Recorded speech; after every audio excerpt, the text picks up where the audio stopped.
बच्चों, मैं जोगेंद्र कुमार, सहायक अध्यापक, राजकीय उच्च प्राथमिक विद्यालय बालचंदवाला। आज के ऑनलाइन गणित शिक्षण कार्यक्रम में आप सभी का स्वागत है।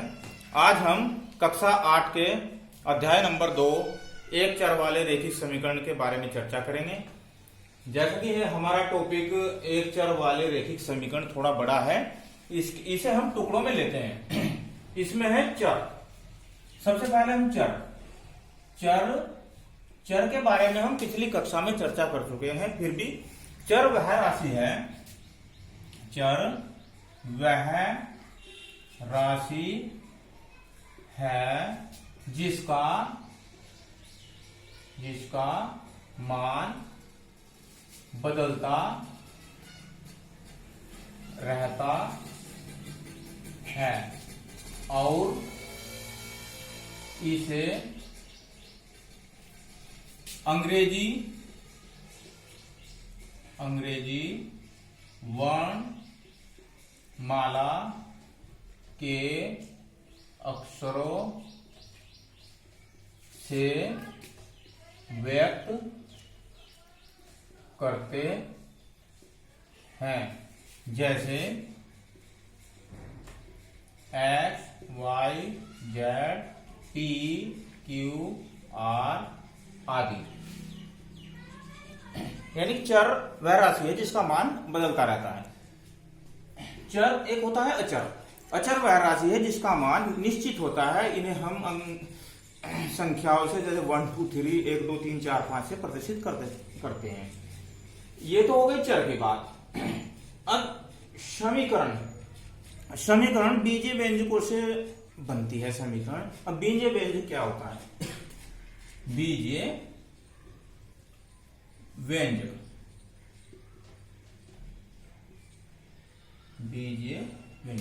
जैसे चर अचर से मिलकर बीजीय व्यंजक बनते हैं। जैसे x प्लस 2, 2x प्लस 3, ये हमारे बीजीय व्यंजक होते हैं। इन्हें हम बीजीय व्यंजक कहते हैं।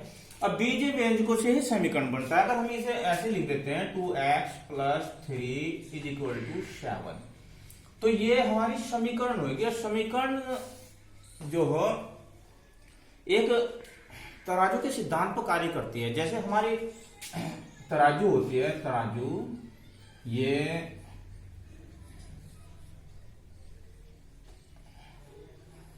ये तराजू है।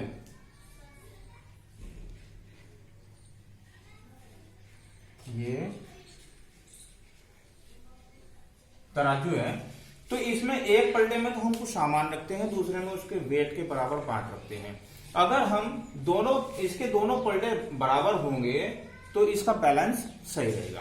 ऐसे ही हमारे समीकरण होते। समीकरण में दो पक्ष होते हैं।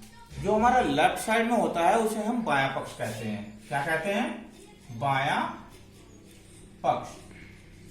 और जो हमारे राइट साइड में होता है दाईं ओर, इसे कहते हैं दायां पक्ष। दायां पक्ष।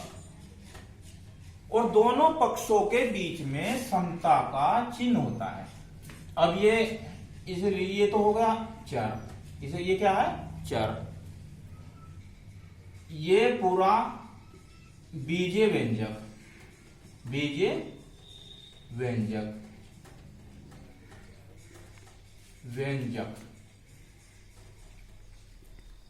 ये दूसरा पक्ष दायां पक्ष, इसमें संख्या है और बीच में इसके समता का चिन्ह। तो ये समीकरण हो। अब समीकरण, इसे हम समीकरण कहते हैं। अब आता है एक चर वाले रैखिक समीकरण, यानी कि एक चर। जैसे 2x plus 3 is equal to 7। अब हम x square plus 2x plus 3, ये भी समीकरण होगी। पर रैखिक समीकरण, इसमें एक शब्द है रैखिक समीकरण। अब रैखिक समीकरण क्या होता है? यहां पर चर की घात 2 है और यहां पर चर की घात 1 है। तो रैखिक समीकरण में चर की घात मैक्सिमम 1 हो सकती है। एक से ज्यादा रैखिक समीकरण में जो घात नहीं होती चर की, तो ये हमारी रैखिक समीकरण नहीं है।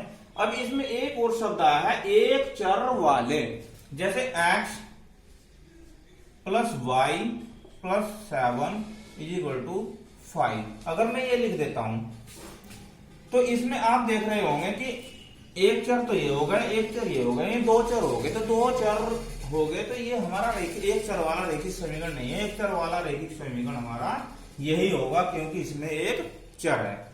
अब एक उदाहरण और बताता हूं मैं आपको। जैसे मान लो 2y plus 7 is equal to 3y plus 4। इसमें दो चर हैं पर दोनों चर इसके जो दोनों चर हैं वे दोनों पक्ष में है पर एक ही चर है y अलग अलग चर नहीं है। इसलिए ये भी हमारा एक चर वाला रैखिक समीकरण होगा।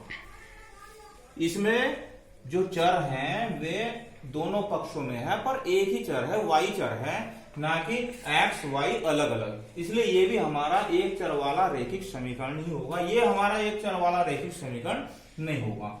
इस प्रकार समीकरण का हल क्या होता है? इसमें चर का मान ज्ञात करना ही समीकरण का हल होता है। चर का मान ज्ञात करना ही समीकरण का हल होता है।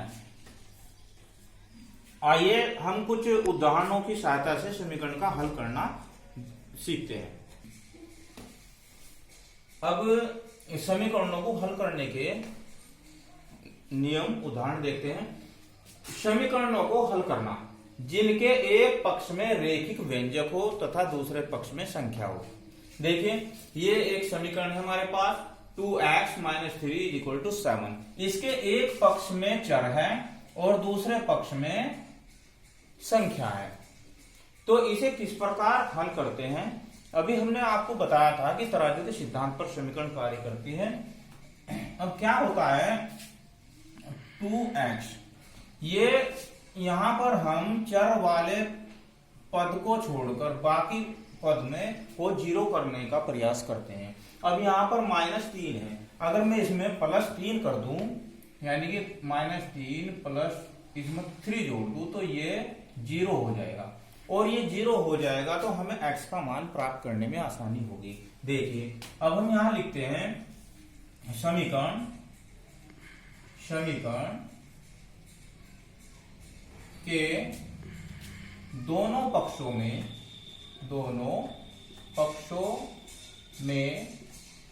3 जोड़ने पर देखो 2x - 3 + 3 7 + 3। अब आप ये कहोगे कि दोनों पक्षों में क्यों जोड़ा? क्योंकि अब हमें दोनों पक्षों में इसलिए जोड़ा क्योंकि तराजू के दोनों पक्ष जो भी हम क्रियाएं करेंगे, अगर तराजू का बैलेंस है और उसके दोनों पक्षों में ही हम कुछ एक मान लो कुछ वेट इधर रखते हैं, कुछ वेट इधर रखते हैं, तो दोनों का बैलेंस रहेगा। इसी तरह हम समीकरण में भी करते हैं। समीकरण में जो भी क्रिया होती है, जो भी गणितीय संक्रिया होती है, वह दोनों पक्षों में होती है। जोड़ की हो, घटाव की हो, गुणा की हो, भाग की हो, वह दोनों पक्षों में होती है। इसलिए हम जो भी क्रिया करेंगे, अगर प्लस करेंगे तो दोनों पक्षों में करेंगे, माइनस करेंगे तो दोनों पक्षों में करेंगे। 2x ये 0 हो गया, 7 और 3 10। अब यहाँ पर 2x और बराबर 10, यहाँ पर 2x है, 2 गुणा में है, तो हमें क्या करना है कि हमें तो खाली x का मान चाहिए। तो अब हम लिखेंगे दोनों पक्षों में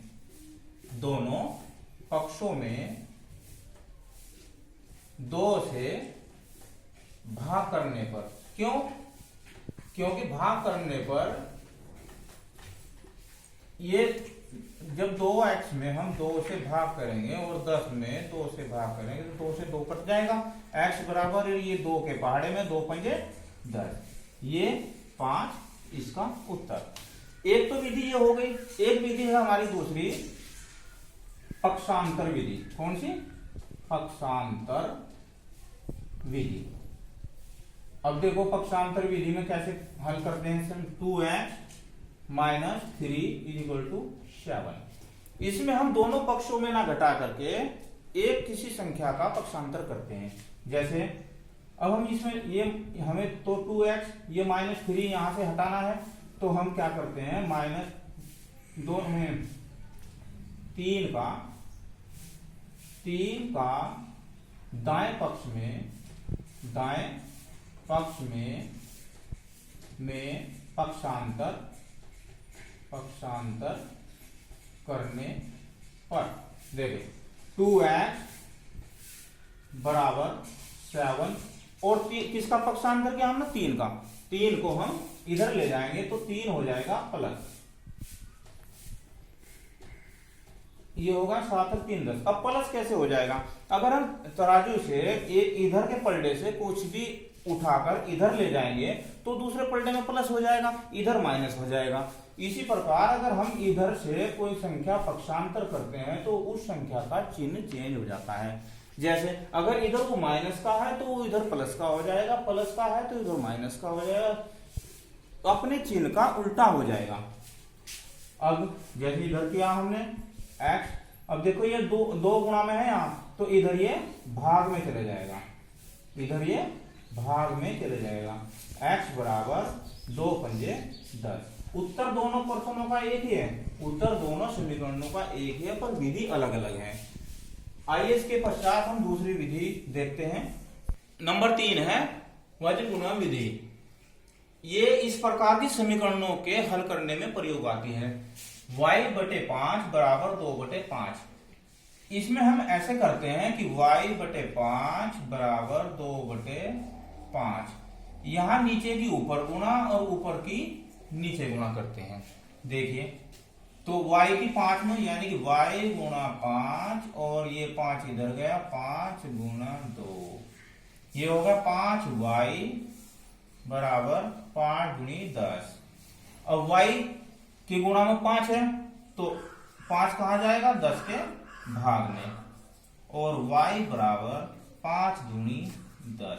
ये वज्र गुणन विधि, इससे भी हम समीकरणों का हल करते हैं। अब हम आपको गणित कार्य देते हैं। तो आज हमने अपने गणित शिक्षण कार्यक्रम में चर्चा की बच्चों, चर के बारे में चर्चा की, अचर, रैखिक समीकरण, एक चर वाले रैखिक समीकरणों के बारे में और समीकरणों को हल करने की विधियों के बारे में चर्चा की।